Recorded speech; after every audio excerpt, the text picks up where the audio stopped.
Assalomu alaykum, hurmatli tomoshabinlar. Bugun sizlar bilan YouTube bo'yicha eng ko'p tarqalgan 6 ta noto'g'ri tushuncha bo'yicha gaplashib o'tamiz va bugun men sizlarga mana shu 6 ta tushunchani tushuntirib bermoqchiman. Nima uchun bu fikrlar noto'g'ri? Bu siz uchun juda ham foydali bo'ladi. Agar siz YouTubedan daromad qilmoqchi bo'lsangiz, bu sizga birinchi miyangizdagi poydevor hisoblanadi. Shuning uchun videoni oxirigacha ko'ring, yo'qsa like bosib qo'ying va izohlarda fikringizni yozib qoldiring. Sizda qanaqa noto'g'ri tushunchalar bor? Kelinglar, bir boshdan boshlaymiz. Birinchi eng katta noto'g'ri tushuncha bu bizda O'zbekistonda bor, ya'ni O'zbekistonda YouTubedan pul ishlab bo'lmaydi. Bu xato fikr. Isbotlab beraman. Men o'zim 2017-yildan beri YouTube'da ishlasam, O'zbekistonda ishlayman. Biron marta YouTube'dan pul ishlash bo'yicha muammo bo'lmagan. Bu noto'g'ri fikr qayerdan kelib chiqqan?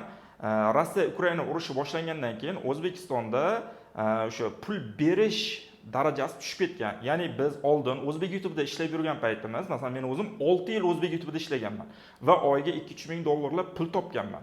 Va o'sha payti o'zbek YouTube'da 1 million prosmotrga o'rtacha 1000 dollar pul berar edi.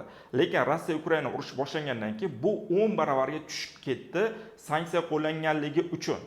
Tushunarli, lekin YouTube'dan pul ishlash bo'yicha biron marta uzilish yoki muammo yuzaga kelmagan. Faqatgina pul berish pasaygan. Oldin 1 million prosmotrga o'zbek YouTube'da mana shunaqa o'zbek tilida video qilib chiqsangiz, sizga o'rtacha 1 million pul berar, 1 million prosmotrga 1000 dollar pul berardi. Hozir 1 million prosmotr qilsangiz 100-200 dollar pul ishlashingiz mumkin o'zbek YouTube'da. Bu noto'g'ri tushunchani bugundan miyangizdan chiqarib tashlang. Bemalol O'zbekistonda o'zbek YouTube'dan ham va Amerika YouTube'dan ham pul ishlasangiz bo'ladi. Bugun sizlar bilan ko'proq Amerika YouTube bo'yicha gaplashib o'tamiz, chunki hozir Amerika YouTube O'zbekistonda rivojlanib kelayotgan kasblardan biri. Xo'p, ikkinchi eng katta noto'g'ri tushuncha bo'yicha gaplashib o'tamiz. Ya'ni YouTube'dan pul topish uchun videoda o'zi yuzi bilan chiqib gapirish kerak degan noto'g'ri fikr bor. Ya'ni ko'pchilik o'ylaydi, YouTube'da bloger bo'lish uchun xuddi men o'zim chiqib gapiryapman-ki, mana shunaqa chiqib gapirish kerak, yuzim bilan ko'rinishga uyalaman, o'zimni ovozim bilan chiqishga uyalaman deganlar juda ham ko'p va mana shu to'sib ularni YouTube'dan pul ishlashiga to'sqinlik qilib turadi.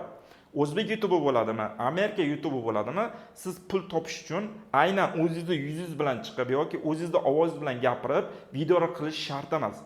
Siz masalan o'zbek YouTube'da bizlar yangilik yo'nalishida ishlaganmiz.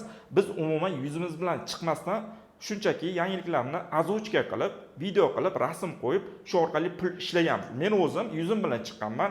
Meni boshqa kanallarim ham bo'lgan. U joyda men shunchaki kimlargadir pul berib, yangilikda o'qitar edim va o'shaning ustiga rasm qo'yib, yuzsiz kanallar qilib, shundan pul ishlaganman. Yaxshi pul ishlaganman. Bu narsa o'zbek YouTube'da ham bor, Amerika YouTube'da ham bor. Ya'ni siz Amerika YouTube'da ishlash uchun ham siz yuzingiz bilan chiqib gapirishingiz shart emas. Chunki yo'nalish juda ham ko'p YouTube'da. Million xil yo'nalish bor. Xohlasangiz ASMR video qilasiz, xohlasangiz o'yin o'ynab, ekranni zaps qilib o'shani qo'yishingiz mumkin. Ya'ni bir gap bilan aytganda, siz Amerika YouTube bo'ladimi, o'zbek YouTube bo'ladimi, videolarda yuzingiz bilan chiqib gapirish shart degani emas. Siz har xil yo'nalish tanlab, o'sha bo'yicha ishlab, yuzsiz va umuman gapirmasdan ham pul ishlasangiz bo'ladi. Bu ikkinchi eng ko'p tarqalgan xato tushuncha. Tushunarli? Endi kelinglar, uchinchi juda ham ko'p tarqalgan noto'g'ri tushuncha bo'yicha gaplashamiz. Ya'ni Amerika YouTube'da ishlash uchun ingliz tilini bilish kerak. Bu fikr ham noto'g'ri. Ya'ni Amerika YouTube deganda ko'pchilik ingliz tilida gapirib video qilish kerak deb o'ylar ekan. Bu noto'g'ri tushuncha. Siz Amerika YouTube'da ishlashingiz uchun umuman til bilish shart emas. Na ingliz tili bo'lsin, na rus tili, na gapirishni bilmasangiz ham siz Amerika YouTube'dan pul ishlay olishingiz mumkin. Men o'zim 3 yildan beri Amerika YouTube'da ishlab keladigan bo'lsam, o'zim chiqib umuman gapirmayman. Bu joyda siz shunaqa yo'nalish tanlashingiz kerak. O'zingiz yuzingiz ko'rinmaydi, videolarda gapirmaysiz, shunchaki yo montaj yo'nalishi yoki o'yin yo'nalishi yoki ASMR videolar qilishingiz mumkin. Men o'zim BMG Drive degan o'yin bor, kompyuter o'yini. Uni kompyuterga o'rnatib, uni ekran zaps qilib, uni montaj qilib YouTube'ga yuklab pul ishlayman. Undan tashqari boshqa yo'nalishlari ham bor. Masalan, telefon yo'nalishlari bor. Masalan, telefonda o'yin o'ynab, ekranni zaps qilib, uni telefon orqali yuklab pul ishlashingiz mumkin. Yoki umuman ASMR yo'nalishlari bor. Ya'ni siz qo'l harakatlari bilan yuzingizni ko'rsatmasdan, videolardan gapirmasdan, shunchaki telefonni qotirib, harakatlar qilib, ASMR videolar qilib pul ishlashingiz mumkin. Shuning uchun bu noto'g'ri fikrni ham chiqarib tashlang. Amerika YouTube'dan pul ishlash uchun umuman til bilish shart emas. Tushunarli? Xo'p, 4-chi juda ham katta tarqalgan noto'g'ri fikr, Amerika YouTube ochish uchun Amerika nomer kerakmi? Bu ham noto'g'ri fikr. Ko'pchilik shu Amerika YouTube deganda, men Amerikada yashashim kerakmi yoki menga Amerika nomer kerakmi yoki Amerikada qarindoshim kerakmi? Nima qilishim kerak Amerika YouTube kanali ochish uchun? Amerika nomerim yo'q degan noto'g'ri fikr bor. Siz O'zbekistonni xohlagan tumani yoki qishloqda turib ham qo'lingizdagi bitta oddiy telefon bilan Amerikan YouTube kanal ochib, o'sha telefoningiz bilan videolar qilib, bemalol YouTube'ga qo'yib, pul ishlashingiz mumkin. Hech qanaqangi sizga Amerika nomer, Yevropa nomer umuman shart emas. Tushunarli? Ya'ni siz Amerika YouTube'dan pul ishlash uchun sizda lokatsiyangiz muhim emas. Sizda bitta narsa muhim, ya'ni video chiqarishingiz kerak va kanalingiz bo'lishi kerak. Bo'ldi. Bu 4-chi eng katta xatolardan biri. Bu fikrni miyangizdan chiqarib tashlang. Siz xohlagan tumaningiz yoki qishlog'ingizda turib, qo'lingizdagi bitta oddiy telefon bilan Amerika YouTube kanali ochib, uni to'g'ri sozlab, videolar yasab, YouTube'ga qo'yib, u orqali pul ishlashingiz mumkin. Xo'p, 5-chi eng katta xatolardan biri, bu juda ham ko'p tarqalgan, ya'ni Amerika kanal ochib, to'g'ri ochib olsam bo'ldi, pul ishlashni boshlayman degan fikr bor. Ya'ni bo'ldi, men Amerika YouTube kanali ochib oldim, uni to'g'ri sozlab oldim, bo'ldi, video qo'ysam pul ishlab ketaman degan noto'g'ri fikr ham bor ekan. Yo'q, bu mutlaqo noto'g'ri. Siz YouTube'dan, ya'ni Amerika YouTube'dan pul ishlamoqchimisiz? YouTube'da o'zining shartlari bor. Masalan, siz bugun kanal ochdingiz, uni pul ishlaydigan qilib sozladingiz. Siz birinchi qadamni bosdingiz. Endi siz ikkinchi qadamni bosishingiz kerak. Ya'ni bitta yo'nalish tanlab, unga videolar yuklashni boshlashingiz kerak. YouTube'da shunaqa sharti bor. Pul berish uchun siz birinchi 1000 ta obunachi va videolar umumiy 4000 soat ko'rilgan bo'lishi kerak. Buni sizlarga dehqoncha tushuntiraman. Ya'ni sizning kanalingizda 1000 ta obunachi qo'shilishi kerak va videolar umumiy ko'rilganlik soat 4000 soat. Buni qanday hisoblayman desangiz, buni siz hisoblamaysiz. YouTube'da o'zi avtomatik har kunlik hisoblab boradi. Tasavvur qiling, sizning kanalingizda 30 ta video bor. 30 kun davomida har kun video chiqarib bordingiz. Mana shu 30 ta videongiz qaysidir 500 soat yig'di. Chunki videolaringiz daqiqasi bo'ladi. Qaysidir videongiz 2 daqiqa, qaysidir 5 daqiqa, qaysidir 10 daqiqa. Odamlar kirib, kimdir bitta videosi 2 marta qayta ko'rishi mumkin, kimdir kirib 3 sekund ko'rib chiqib ketishi mumkin, kimdir 5 minut ko'rishi mumkin, kimdir 10 marta qaytarib ko'rishi mumkin. YouTube har bir ko'rgan o'sha prosmotrda vaqtini hisoblab boradi.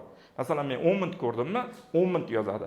10 minut ko'rgan odamdan 6 ta bo'lsa, sizning videongiz 1 soat ko'rilgan bo'ladi. Mana shuna qilib hisob-kitob chiqaradi va sizning umumiy ko'rilganlik soatingiz 4000 soat bo'lsa, sizning kanalingiz monetizatsiya shartlarini bajargan bo'ladi va siz bitta tugmani bosib, YouTube monetizatsiya xizmatiga ulanib, keyin prosmotrga pul ishlashni boshlaysiz. Masalan, Amerika YouTube'da har 1 million prosmotrga o'rtacha $1000 pul ishlashingiz mumkin.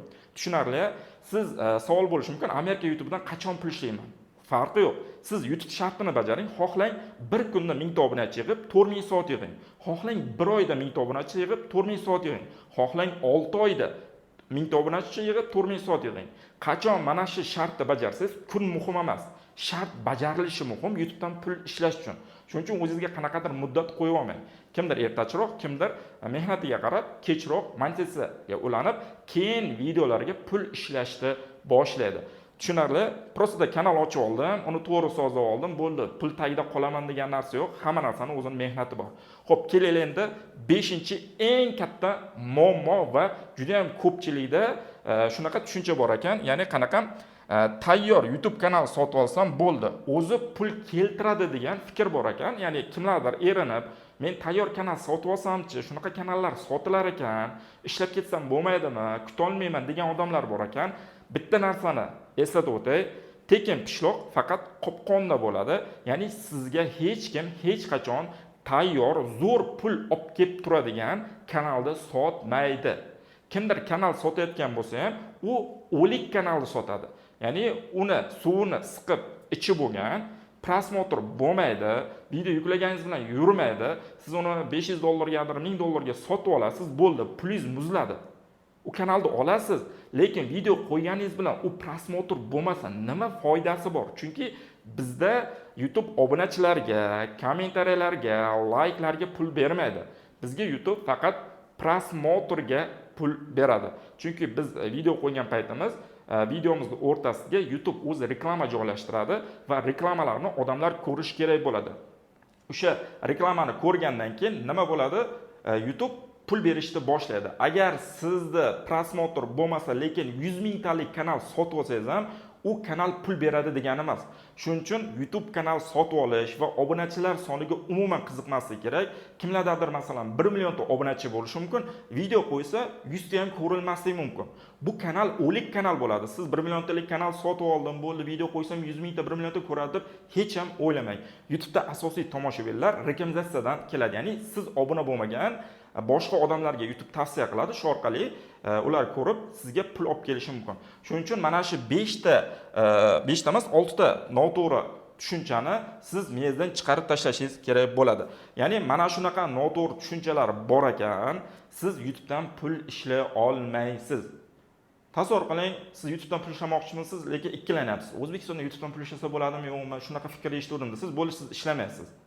Shuning uchun mana shu tushunchalarni biz miyamizda to'g'rilab olishimiz kerak va mana shu 6 ta eng ko'p tarqalgan noto'g'ri tushunchalar bo'yicha o'zingizga kerak bo'lsa konspekt qilib oling. Mana YouTube'dan pul ishlashga qiziqayapsiz, Amerika YouTube'dan pul ishlashga qiziqayapsiz. Masalan, men ko'proq Amerika YouTube'dan pul ishlash haqida gapiraman. Sababi o'zim masalan oxirgi 2 yilda Amerika YouTube'dan 100 ming dollarga yaqin daromad topganman. Yuzimda videolarda ko'rsatmasdan, ingliz tilini bilmasdan, videolarda umuman gapirmasdan oddiy yo'nalishlar bor. O'shalarni qilib turib pul ishlashingiz mumkin. Agar siz Amerika YouTube'dan ko'proq daromad qilishga qiziqsangiz, menga obuna bo'lib qo'ying. Mana shu video bo'yicha fikrlarni izohlarda yozib qoldiring va keyingi videolar nima haqida bo'lsin izohlarda yozib qoldirishingiz mumkin. Buni o'rganib chiqib sizlarga foydali ma'lumotlar beramiz degan umiddamiz. Agar videomiz foydali bo'lsa, o'zingizlarning o'rtoqlarga YouTube'dan pul ishlashga qiziqadiganlarga bu videoni yuborib qo'ying. Siz ham sababchi bo'lishingiz mumkin ular YouTube'ga kirib kelishiga. Bugungi videomiz o'z nihoyasiga yetdi. Sog' bo'lasizlar, salomat bo'lasizlar.